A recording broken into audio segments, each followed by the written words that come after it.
talk. Listen, we talk a lot about police misconduct, police brutality, policing in this country.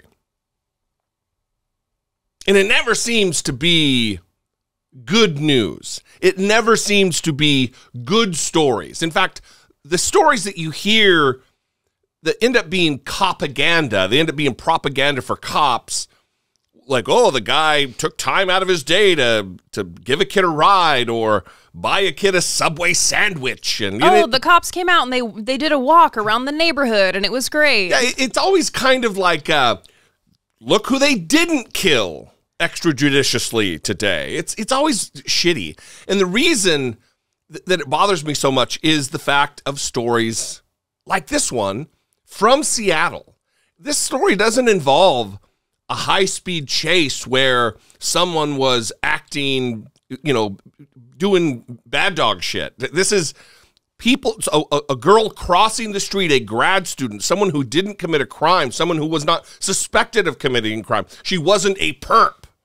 And still, she was killed by police, by a maniac cop going 74 miles an hour.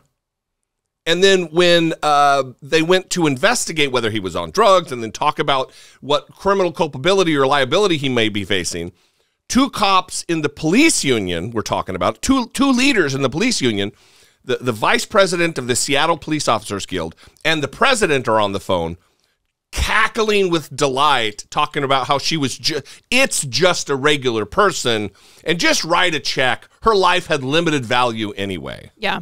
And you're really setting the scene really well because we're going to listen to the body cam of Officer Daniel Auderer, and he is, like you said, the vice president of the Seattle Police Officers Guild. And also an active duty cop. And he inadvertently left his, did I say that right? It sounded weird. Inadvertently. Inadvertently. This is what happens when you're recording the show pre 9 o'clock in the morning.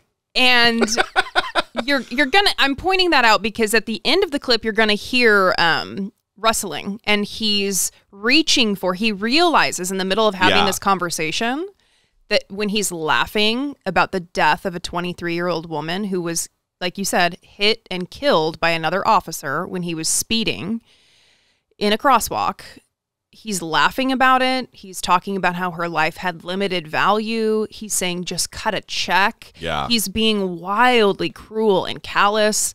And he realizes it and goes to reach for his body camera and starts to turn it off. So that's where it's going to end. But I want you to really take in the cruelty of this person who is imbued with power from the government to walk in our streets armed and has for a long time. And we'll get into his record because I'm sure you know what's coming.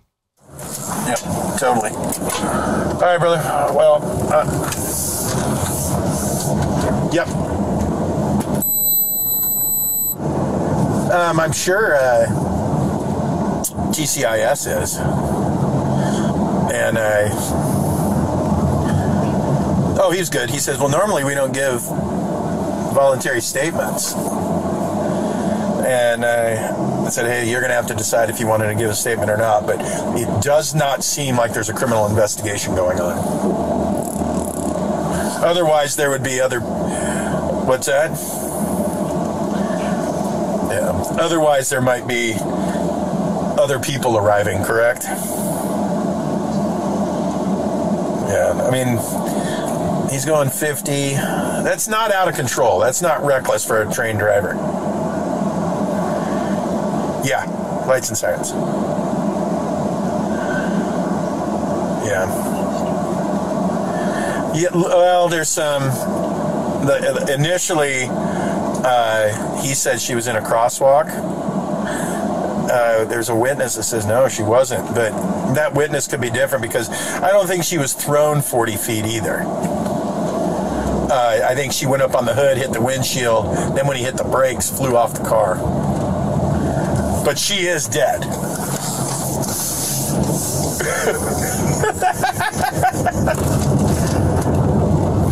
No, it's a regular person. Yeah.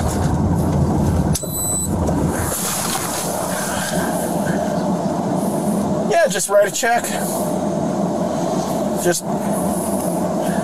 Yeah. What? $11,000. She was 26 anyway. She had limited value.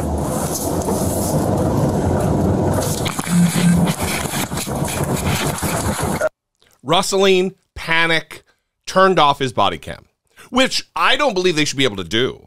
Absolutely not. I believe it should not be an option for a cop on duty to turn off the body cam footage. Well, and he's tried to say this was a private conversation. No, you're talking about work. It's your job to go and investigate whether or not the officer who hit the woman is under the influence. And through your duties, you are reaching out to another person to consult with them on this issue. It's work. It's not a private conversation. Yeah, in this case, he was calling Mike Solon, who is the president of the Seattle Police Officers Guild. And they're talking about Kevin Dave is his name. The officer who struck and killed Janavi Kandula. So and here's the other element of this conversation that really rubs me the wrong way. And it's not necessarily the cruelty directly, but indirectly, this is a guy who's tasked with investigating what took place, and all of the facts that he's spewing here to Mike Solon are incorrect. Yeah, he's downplaying it. He's lying. Well, he's saying, going 50, that's not reckless for a trained driver. He was going 74 miles an hour. And I don't even believe she was thrown 40 feet. She was thrown 100 feet from the collision. She's 26, limited value. She's 23 years. All of the facts are wrong. Mm-hmm. So is this the investigative prowess that he brings to the job in his duties as a cop too? Mm-hmm. Just sloppy with the facts and the evidence, and they are covering for themselves. When you have police, we've talked about this just recently, when you have police investigating themselves for probable or possible crimes, you got a problem. That's a conflict. Well, and it is so often the case in these stories where officers that are finally caught, they're finally making the headlines, that they have been under investigation numerous times. Yeah, which is the case with Daniel Auderer, the guy you just heard or saw, if you're watching this on YouTube, that you just witnessed talking and laughing about this young woman's death. He has been in trouble or under investigation, or there's been questions about his service, about his job performance for years. Yeah, numerous times since at least 2010. So that's how long the police have had an opportunity to do something about this person who's clearly a problem, being investigated for use of force, professionalism issues, detention and arrests. And this is from Divest SPD, which is Seattle's grassroots police watchdog, but it has been backed up by reporting from the local Seattle News as well.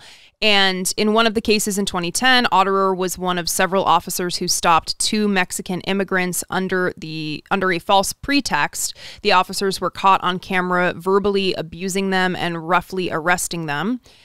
Again, in 2010, Auderer was one of a dozen officers who savagely beat Brian Torgerson, a mentally ill man, causing permanent damage. SPD settled with Torgerson's family for $1.75 million. In 2014, Auderer received another complaint from a woman he arrested who claimed he sexually harassed her in a holding cell. There was no audio of the incident, so OPA issued a training referral, more training. In 2015, he punched and choked a homeless man inside the ER at Harborview Hospital. The Force Review Board ruled that the force was unjustified, but the OPA ultimately cleared him. So again, this is just repeated. Use of force, he's being cleared, he's being protected, just like he's protecting people in this audio clip. And it's disappointing because since 2010, they've had an opportunity. For a long time, they've had an opportunity to do something about this person. Well, this is exactly why cops feel imbued with power. It's an injection of impunity for them. They could do what they want because when they do bad shit and they get caught, it's not even a slap on the wrist. It's referred for training, or the city settles for nearly $2 million and still he doesn't get fired. He's never too much of a liability for the city of Seattle to continue his abuse and harassment and covering for cops who kill innocent citizens who were not even committing a crime. Well, and it's interesting when these stories from local journalists start to get traction online And I'm happy that this has started to get more traction. Unfortunately, I've seen some larger accounts not being super fact-based when they tweet it. Like, for example, posting the body cam footage and saying that's the officer who killed the woman, when, of course, you might say that's like what does it matter? But it matters. The details and the facts absolutely matter in these cases. Yeah, but it's nice that these cases start to get amplified so that hopefully there is pressure. And unfortunately, that's the thing that will cause Seattle PD to be like, you're too much of a problem now.